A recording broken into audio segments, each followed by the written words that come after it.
अगर आपके घर या फिर आस पड़ोस या फिर किसी और जान पहचान में किसी भी लड़के या लड़की की शादी हुई है, तो उसके लिए सरकार द्वारा एक स्कीम चलाई जा रही है।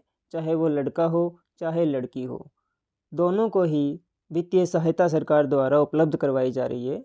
आइए जानते हैं कि आपको इसके लिए आवेदन क्या करना, कैसे करना है और इसके लिए शर्तें और पात्रता क्या रहने वाली है। ये लेबर डिपार्टमेंट हरियाणा की ऑफिशियल वेबसाइट है HRYLabor.gov.in। आप इस वेबसाइट पर विजिट कर सकते हो।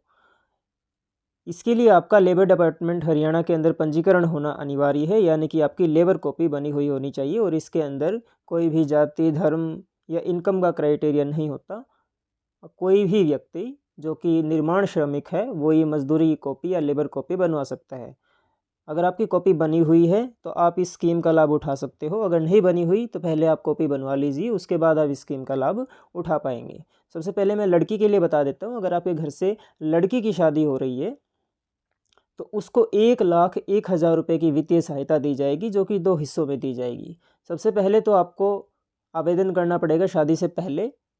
शादी से 3 दिन पहले आपको 75,000 रुपये सहायता दी जाएगी सरकार द्वारा, और जो 26,000 रुपये शेष बच गए वो आप जब मैरिज सर्टिफिकेट अपलोड कर दोगे इस वेबसाइट पर, तो 26,000 रुपये की राशि आपको शादी के बाद सर्टिफिकेट अपलोड करने के बाद दी जाएगी। तो लाभार्थी की कम से कम 1 वर्ष की पूर्ण सदस्यता हो, यानी कि आपकी लेबर कॉपी बने हुए 1 साल होना चाहिए। निम्नलिखित अधिकारियों में से किसी एक से शादी का कार्ड प्रमाणित होना चाहिए। आपका शादी का कार्ड जो है, जो आप शादी से पहले जब आवेदन करोगे तो किसी ये इतने जो नाम लिख रखे हैं किसी भी एक से आप शादी का कार्ड प्रमाणित करवा सकते हो। स्वयं प्रमाणित किए हुए दुल्हा एवं दुल्हन के आयु के प्रमाण की प्रतियां, दुल्हन की न्यूनतम उम्र 18 साल एवं दूल्हे की 21 होनी चाहिए। यहाँ पे आप बर्थ प्रूफ के अंदर दोनों की 10वीं की DMC या फिर बर्थ सर्टिफिकेट अगर है तो वो लगा सकते हो। आवेदक वचन स्वतः घोषणा प्रस्तुत करेगा कि उसने यह सहायता किसी अन्य विभाग, बोर्ड, निगम से प्राप्त नहीं की है और नहीं करेगा, यानी आप सिर्फ एक ही डिपार्टमेंट से ये सहायता प्राप्त कर सकते हो।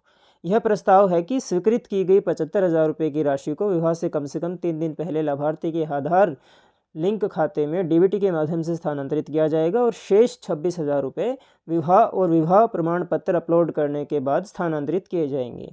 आवेदक को शादी की तारीख से 2 माह के भीतर विवाह प्रमाण पत्र यानी मैरिज सर्टिफिकेट अपलोड करना होगा। और अगर आप मैरिज सर्टिफिकेट अपलोड नहीं करते हो तो आपके दावे को फर्जी ठहराते हुए जो 75,000 रुपये आपको दिए हैं सरकार ने, बोर्ड उसको वसूल करेगा और आपकी जो कॉपी बनी हुई है उससे आपको निष्कासित भी कर देगा। तो इसके लिए एलिजिबिलिटी 1 वर्ष की नियमित सदस्यता, आवेदन की सीमा 3 लड़कियों तक ये सहायता आप ले सकते हो। सभी इसको अप्लाई कर सकते हैं। अगर वर्कर की मृत्यु हो जाती है उसके बाद ये सहायता नहीं प्राप्त की जा सकती। तो इसके लिए डॉक्यूमेंट चाहिएंगे। एक तो दुल्हन की आयु प्रमाण, दूल्हे का आयु प्रमाण, दोनों की 10वीं की DMC इसमें दी जा सकती है। 10वीं की DMC नहीं है तो बर्थ सर्टिफिकेट यहाँ पे अपलोड किया जा सकता है। बर्थ सर्टिफिकेट भी नहीं है तो वोटर कार्ड यहाँ पे अपलोड किया जा सकता है। शादी के कार्ड की प्रमाणित प्रतियाँ, यानी जो आप शादी का कार्ड पहले छपवाते हो उसको प्रमाणित करवाना है। इन अधिकारियों में से किसी एक से, जितने नाम यहाँ पे दिए गए हैं इनमें से किसी भी एक से आप प्रमाणित करवा के और आवेदन फॉर्म सबमिट कर सकते हो। तो ये तो थी लड़की के लिए। अगर आपके घर से किसी लड़के की शादी हो रही है तो उसके लिए भी सरकार द्वारा वित्तीय सहायता दी जाती है। उसके लिए ये जो है बच्चों की शादी पर वित्तीय सहायता सुपुत्र नियम 61, इसके तहत आपको सहायता दी जाएगी। तो ये है सुपुत्र, बेटे की अगर आपकी शादी है तो पंजीकृत कामगार के लड़कों की शादी पर बोर्ड द्वारा 21,000 रुपये की वित्तीय सहायता दी जाती है। यह सहायता पंजीकृत कामगार के 2 लड़कों की शादी तक सीमित है, यानी 3 लड़कियों तक आप सहायता ले सकते हो और लड़कों तक 2 लड़कों को ये सहायता मिल सकती है। तो इसमें भी वही शर्तें हैं, 1 वर्ष की नियमित सदस्यता हो, बच्चे के विवाह का पंजीकरण प्रमाण पत्र प्रस्तुत करना आवश्यक है। ये शादी के बाद अप्लाई करना होगा आपको जब मैरिज सर्टिफिकेट आप बनवा लेते हो। उपरोक्त सभी दस्तावेज के साथ शादी होने के बाद 1 वर्ष के अंदर अंदर आवेदन प्रस्तुत करना अनिवार्य है, यानी आपकी जिस दिन शादी होती है उसके 1 साल के अंदर अंदर 1 साल तक आप ऑनलाइन आवेदन कर सकते हो। आवेदक वचन स्वतः घोषणा प्रस्तुत करेगा कि उसने ये सहायता किसी अन्य विभाग या बोर्ड से नहीं ली है, वही है। तो 21,000 रुपये की राशि इसमें आपको मिलेगी। तो कंटिन्यू आफ्टर डेथ इसमें यस, इसका मतलब ये होता है जिसकी कॉपी बनी हुई है, यानी कि अगर किसी व्यक्ति की कॉपी बनी हुई है, यानी लड़के के फादर की कॉपी बनी हुई है और उसके फादर की डेथ हो चुकी है, तो उसके नॉमिनी द्वारा भी ये सहायता ली जा सकती है, लेकिन लड़की के केस में ये नियम लागू नहीं है।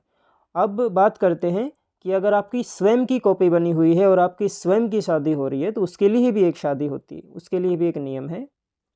वो जो 2 स्कीमें मैंने आपको बताई थी वो तब लागू होती हैं जब पेरेंट्स की लेबर कॉपी बनी हो। अगर पेरेंट्स की कॉपी नहीं है, श्रमिक की स्वयं की कॉपी बनी हुई है और उसका स्वयं का विवाह है, तो उसके लिए भी ये योजना है, लेकिन ये महिला श्रमिक के लिए है। इस योजना के अंतर्गत पंजीकृत महिला श्रमिक को स्वयं के विवाह की व्यवस्था हेतु 50,000 रुपये की वित्तीय सहायता प्रदान की जाती है। लाभार्थी कम से कम 1 वर्ष की नियमित सदस्यता हो।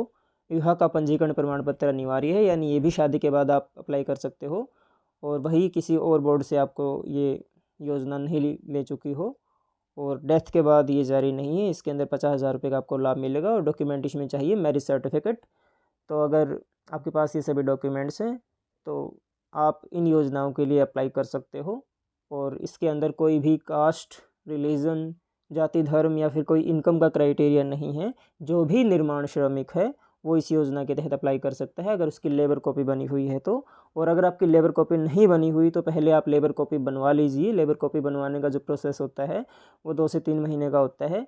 उसके बाद आप 1 साल के बाद अप्लाई कर सकते हो सभी स्कीम्स को। इसके अंदर बहुत सारी स्कीम्स होती हैं, देखिए सारी स्कीम्स को आप अप्लाई कर सकते हो। अगर आपको ये वीडियो पसंद आई तो वीडियो को लाइक करके चैनल को सब्सक्राइब कर लीजिए। Thanks for watching this video.